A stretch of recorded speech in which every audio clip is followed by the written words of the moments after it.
Madayaw and welcome to this week's episode of Mapagyaman, an interactive conversations on regenerative futures by the Davao Oriental State University Center for Futures Thinking and Regenerative Development, where we dive deeper to the university's vision of excellence, innovation, and inclusion.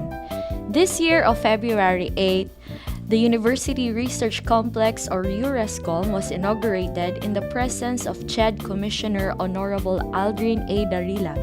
This 29 million research hub at 𝗪𝗶𝗹𝗪 is a home to different research laboratories including bioassay and testing laboratory, microbiology laboratory, invertebrate research laboratory, vertebrate research laboratory, and tropical genomics laboratory.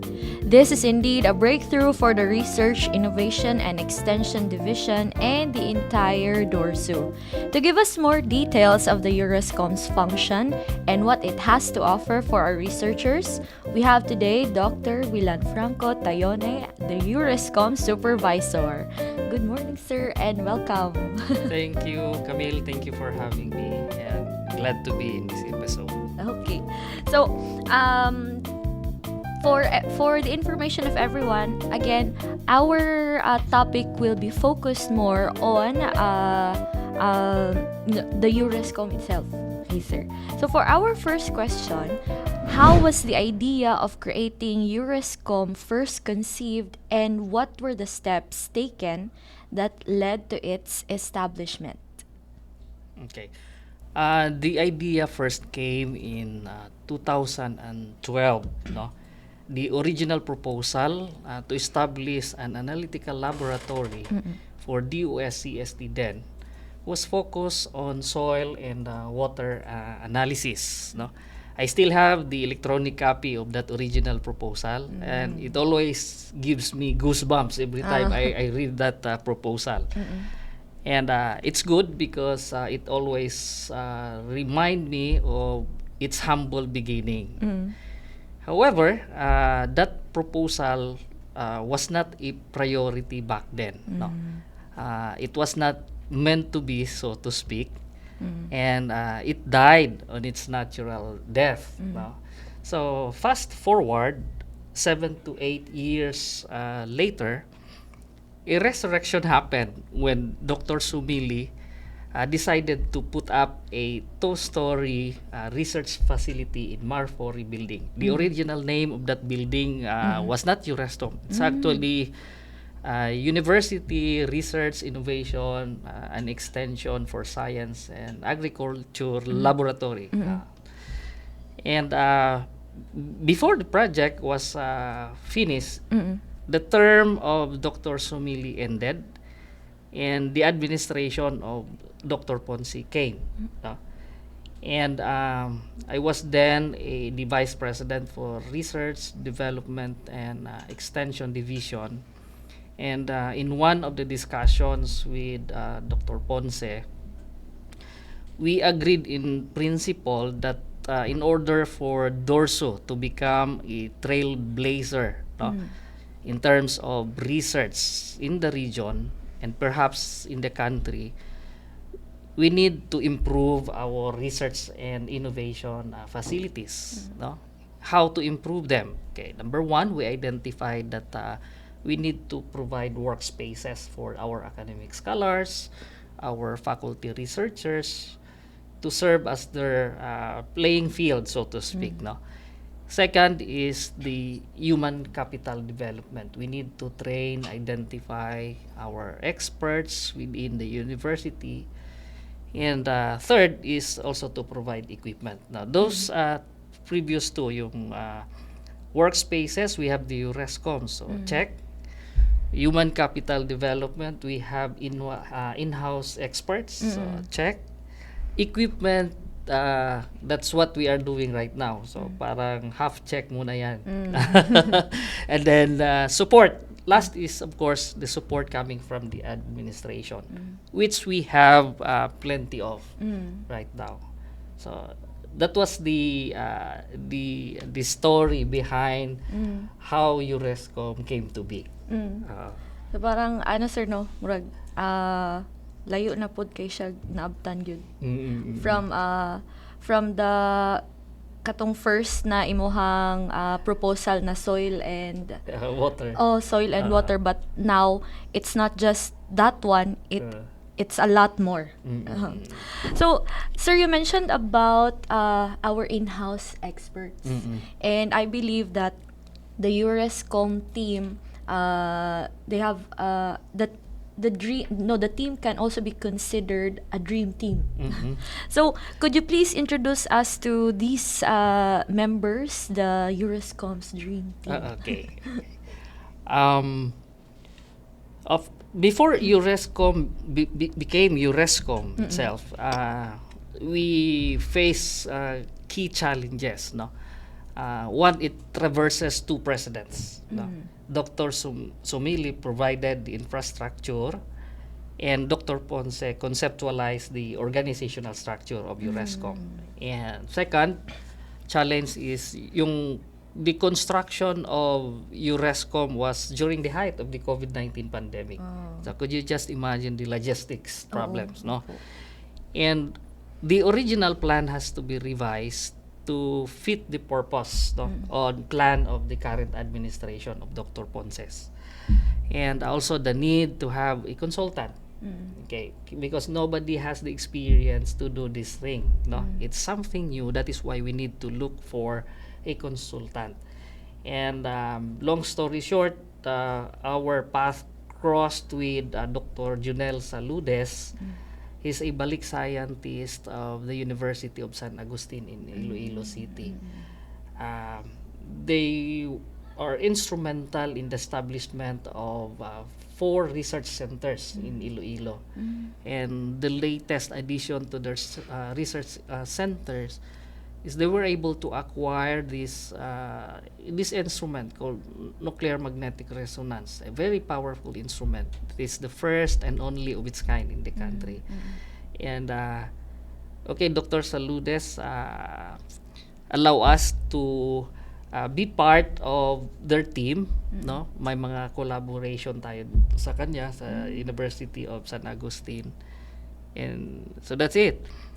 And he provided us the expertise on how to design the building, yung workspaces and utilization inside the building, and the other laboratories concerning where to put these things, and then also the equipment needed for this laboratory to function. No? So those are one of those things that Dr. Saludes added.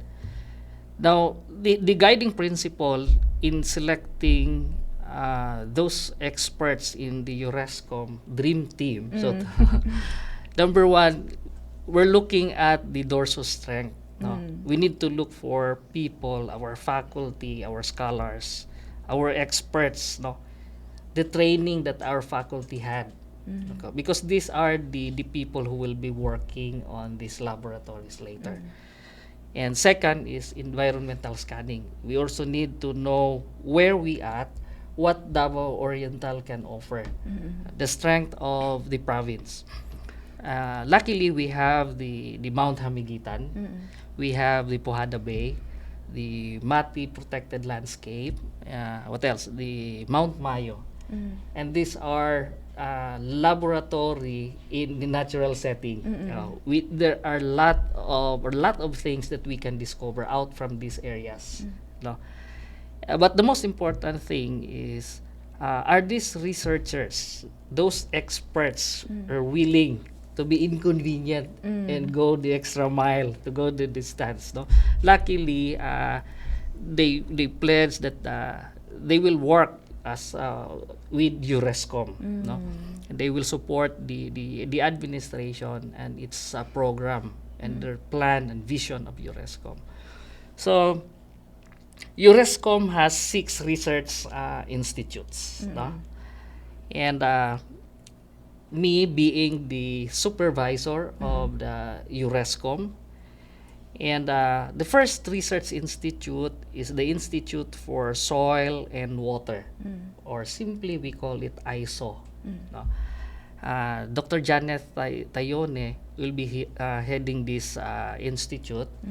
being the registered chemist. So see, we are only matching the expertise that we have in the university and the laboratory that we are going to create. No?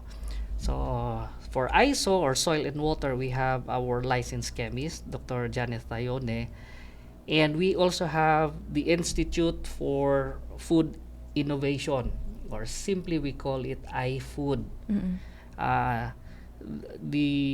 Professor 𝗪𝗪𝗀 will be manning also this institute, being a food technologist herself.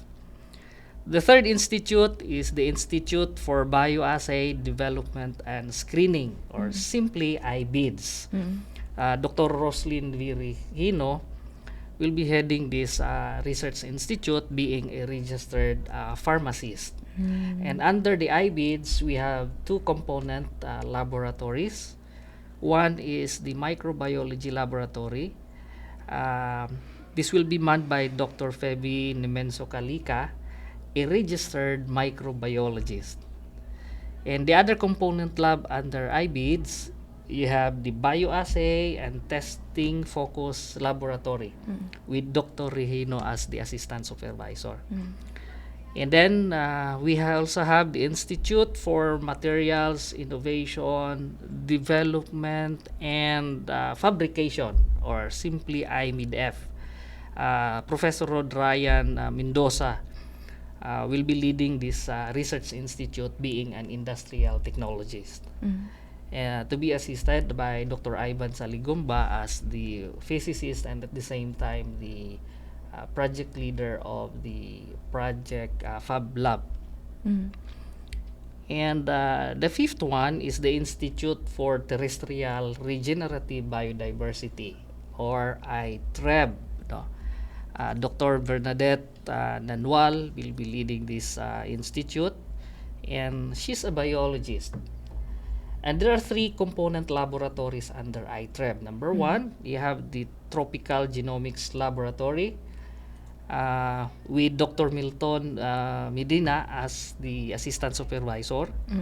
The Invertebrate Research Lab by Dr. Annalyn Cabras. Both Dr. Medina and Dr. Cabras are coleopterists, meaning they specialize on beetles. No? And the third component laboratory is the Vertebrate Research Laboratory with Mr. Giovanni Tampos as the head of this research laboratory. And last but not the least is the Institute for Natural Products Discovery and Development, and I will be heading this research institute, for I am a trained natural products chemist. And the consultants for UResCom, we have, of course, Dr. Ponce and Dr. Junel Saludes. The roles and responsibilities of, take note that we only have three. The supervisor. The supervisor supervises, oversees, and plan, manage, and develop, and provide overall leadership in the UResCom. And that will be under my task. We also have the associate supervisor. The associate supervisor manages the operation of the respective research institute and assists the supervisor and provide support for the assistant supervisor. And last but not the least, the assistant supervisors to assist the associate supervisor within the institute in the operation, planning, proposal making, research, and several others. So those are the composition of the UResCom and their expertise and the roles and responsibilities of those people who will be working with UResCom. And we are so glad na they really agreed to be working with you in their respective fields, but sir, no. So since we are now doon na tayo sa team, dito naman po tayo sa ating mga activities ng UResCom. So what are your current activities and of course upcoming projects that UResCom is currently and will be undertaking in the future? Okay.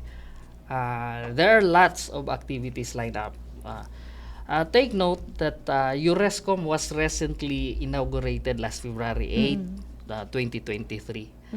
It's a bare building without power, yet without running water, equipment, and laboratory fixtures. No? And right now, we have a 𝘘𝗽-funded project under the IDIG, the Institutional Development and Innovation Grants, to a tune of 15 million. No? That is for the water and soil equipment acquisition. It's currently ongoing, and then we are into shopping of the right equipment for the water and soil. We also have the 𝘘𝗽-funded IDIG, also from IDIG. This is for the fabrication laboratory, for 15 million also. The deliveries of these equipments is already at siguro nasa 95% na. No? The equipment is already at 𝗪𝗶𝗹𝗪 doon sa laboratory. Third, we also have the HIRIP project, the Higher Education Research and Innovation Project, and that's 3 million. That is for MOE only. And one of the things that I am excited of is the upcoming 𝗪𝗶𝗫 Institutional Development Project. This is only a 5 million grant from 𝗪𝗫, though it's not approved yet. But I'm happy to report this is the first time that I am going to reveal this one in public. That the proposal for our 𝗪𝗫 IDP project has been shortlisted from 47 project proposals all over the country.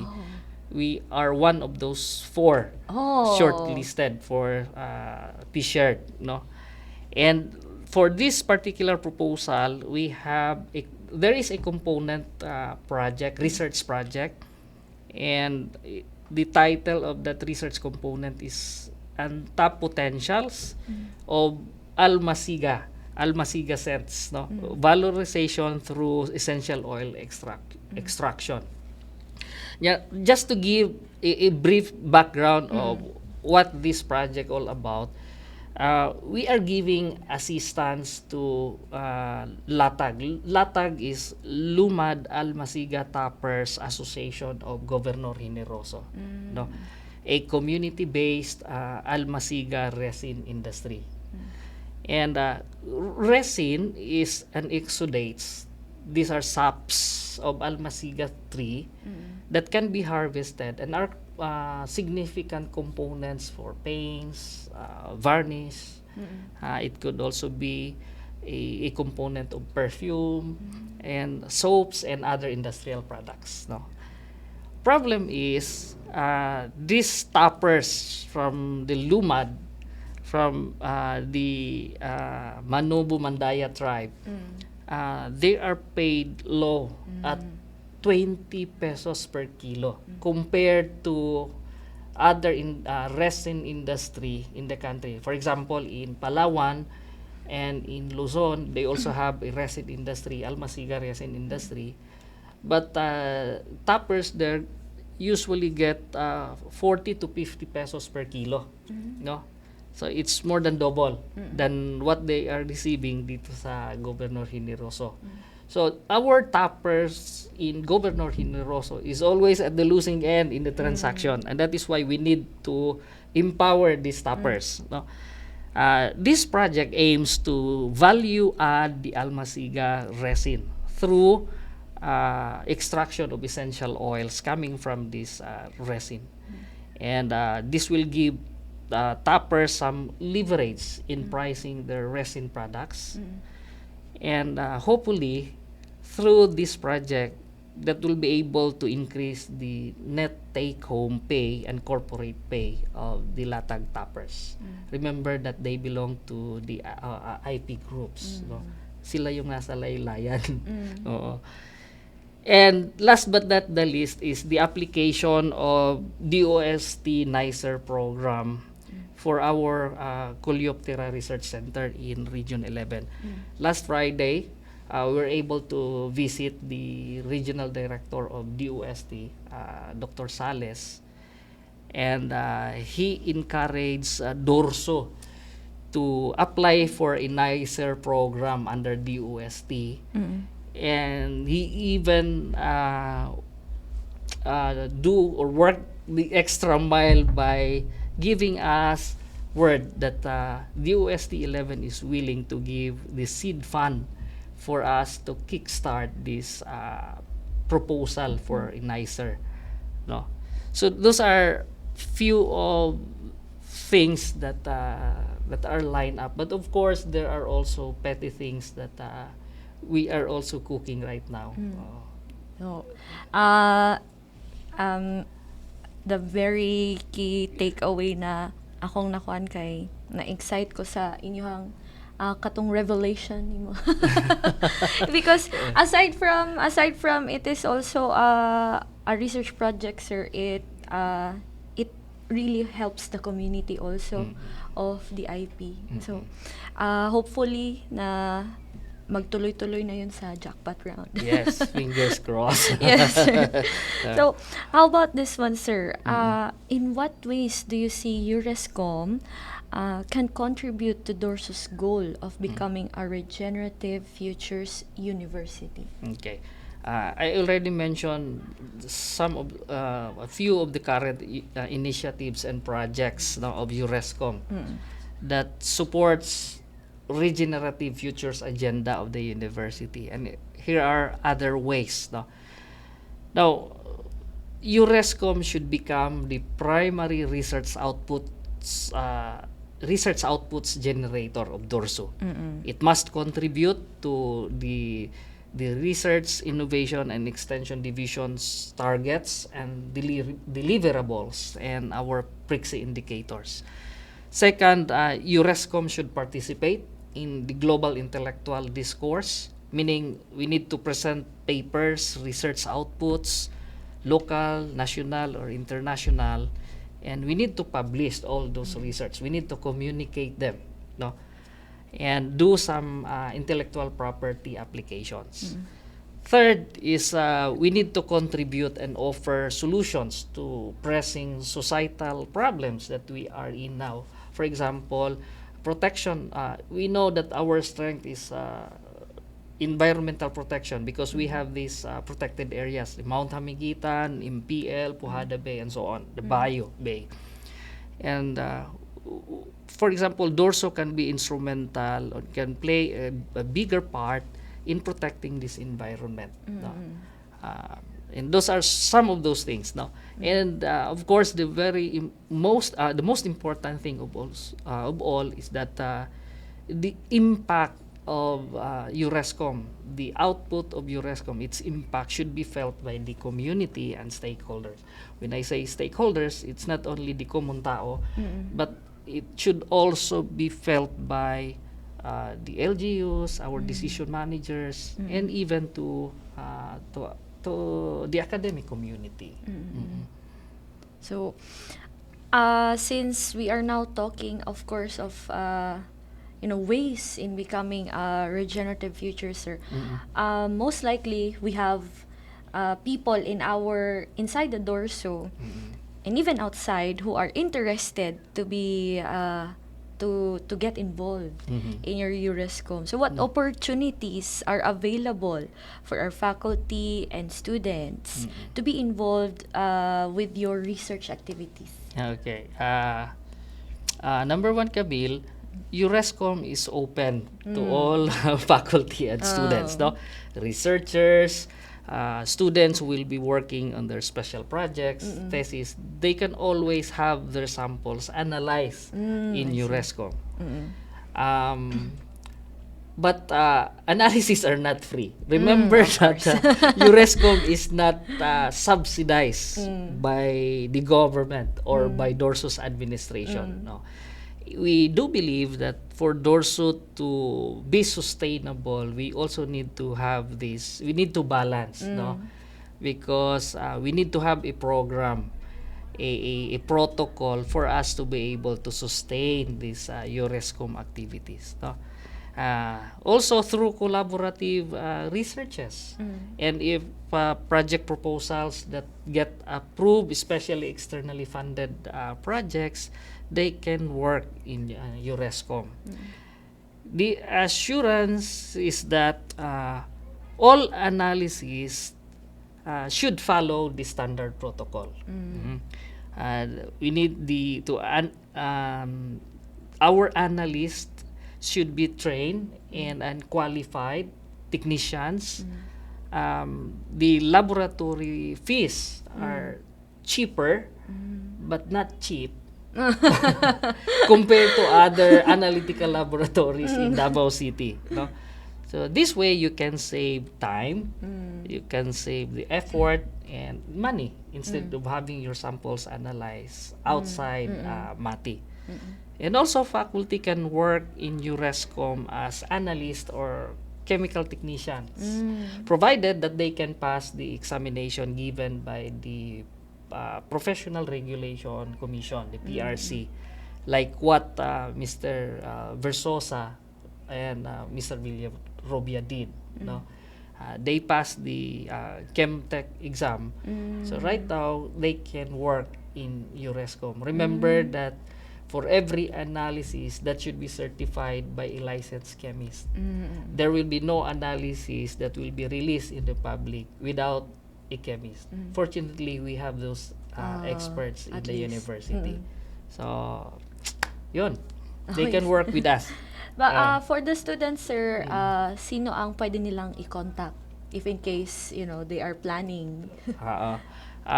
Pwede sa supervisor, pwede na diretso sa akin, or kaya Diretso sa inyo, sir. kay Dr. Janet tayo because Ma'am Janet will be working on soil and water. I see mo. So soil and water, ito yung kalimitan na pinapa-analyze ng mga estudyante. I see. So, So, diretso na lang kayo kay Sir Doc Tayone or kay Doc Janet. Tapos, remember that Davao Oriental is an agricultural-based province. So, macronutrients, micronutrients of soil, heavy metals, mga lead, etc. No? Mga pollutants, we can analyze those. We already purchased equipment called MPAES, that is a microwave plasma atomic emission spectrometer that can be able to detect and analyze 70 to 80% of the elements in the periodic table. So could you just imagine 70 elements you can analyze it in UResCom. So yeah, 15 years ago it was just a dream. Now it's becoming a reality. No? Yes, sir. So, sir, for our last question, this was, as what you've mentioned, this was once a vision before. But, of course, meron pa ring mga visions in the future. So, as the UResCom supervisor, can you share your vision for UResCom over the next 5 to 10 years? Okay. First, let's give UResCom takes its course. No? It's in its infancy stage, so to speak. It's not something that can be achieved overnight, yung mga objectives and goals natin. Now, I have this divided into 5 phases. No? Phase 1 would be establishment. Establishment meaning we need to acquire equipments because we cannot do high-end researches without those advanced instruments. Second is standardizations of our protocol, methodologies, and of course training of our analysts and chemists. And the protocol, and we need also to have regulatory permits because you cannot operate right there and then an analytical laboratory or a chemical laboratory without permits coming from regulatory agencies of the government. Now, Camille, there are lots of permits that we need to secure before opening it to the public. Number 1, okay? For soil and water alone, we need to have a permit coming from the Bureau of Soil and Water Management, and that is a bureau under the Department of Agriculture. Second, we need to have a CATO. CATO meaning Certificate to an Authority to Operate a Chemical Laboratory. And this will be issued by the Board of Chemistry of the Professional Regulation Commission, PRC. No? Now, if we want to dispose our wastewater, now we need to dispose them. No? So DNR should come in. We need to have a permit from DNR through the Environmental Regulatory Board, a management board, EMB. And if we will be having a generator, remember that generators emits toxic fumes, no, in the environment, and we have this Clean Air Act, and we need to abide with this law. That is why we need again to have a permit coming from DNR to operate a generator. For drinking water, we need to have a permit coming from the Department of Health, DOH. And not only that, for ISO certification, no, sa ISO 17025. So we need all those permits. So that constitutes phase 1 of the vision, of the 10-year vision. Phase 2 would be discovery and development. This is where I am excited at, because during this phase, this will be the start of the project proposals, the researches, collaboration with other research organizations in the country. It could be abroad or locally. Phase 3 would be the IP protection. No? This is where we can use those phase 2 products under discovery and development. We need to patent them. We need to apply for utility model. If there are commercial institutions that are interested with our products, with our discoveries, then we can issue technology transfer, no, and licensing, of course. That's phase 3. Phase 4 would be formulation and testing. It's not enough in phase 3 or phase 2 that these things will work under laboratory condition. We need to assure our client that your discovery can also work in the real situation, in the field. That is why we have formulation and testing. We need to do field testing, greenhouse testing, and so on. And then after that, phase 5. Assuming that phase 1, 2, 3, and 4 will work, then we can go to phase 5. Phase 5 would be production and marketing. This is where we need to scale up the production of those technology. No, because we need to sell them in larger amount, in quantities. So we need to have partnerships, promotion, licenses, marketing strategies, and so on. No? So the goals and initiatives that we are having now, we need to focus on researches with high impact community values. No? It's not enough to do research and after that published and then wala na. These researches should have utilization to the community. It should impact the community. Second is we need to intensify our project proposal submissions to external funding sources.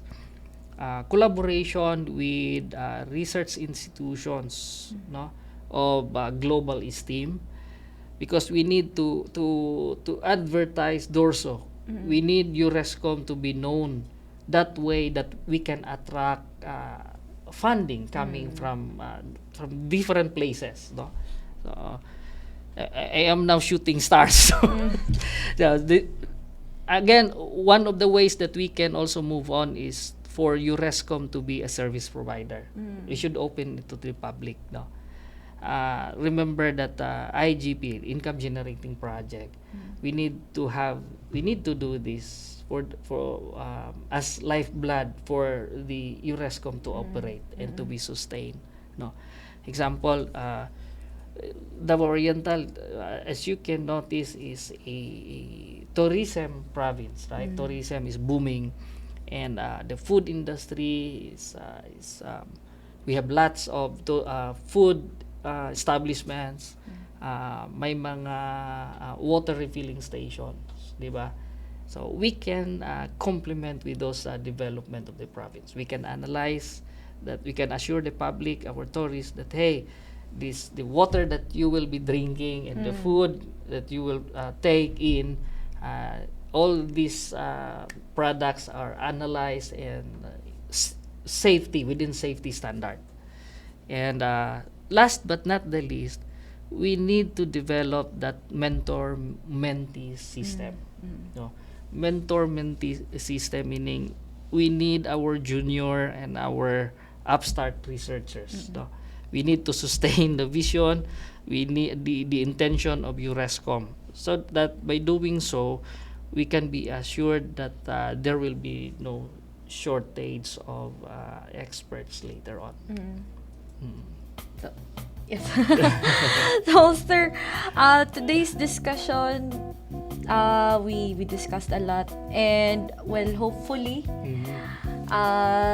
yung ating vision and yung mga pagkuha ng mga permits, of course, as baby steps, they will really come to life hopefully sooner para maka-operate na po talaga yung UResCom.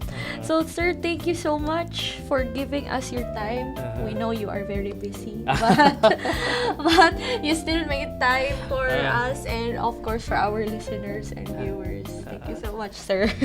Thank you, everyone. Okay. So, to our futurists, thank you for taking your time and being with us today. We value your presence, so if you have any questions and suggestions on the improvement of this segment, send us a message and we will consider them right away. Please support us by following our Facebook page, Dorsus Center for Futures Thinking and Regenerative Development, and our Spotify 𝘧𝘧𝘀. This has been your host, 𝗪𝗶𝗹𝘀, and I'll see you in our next episode. Thank you. Salamat.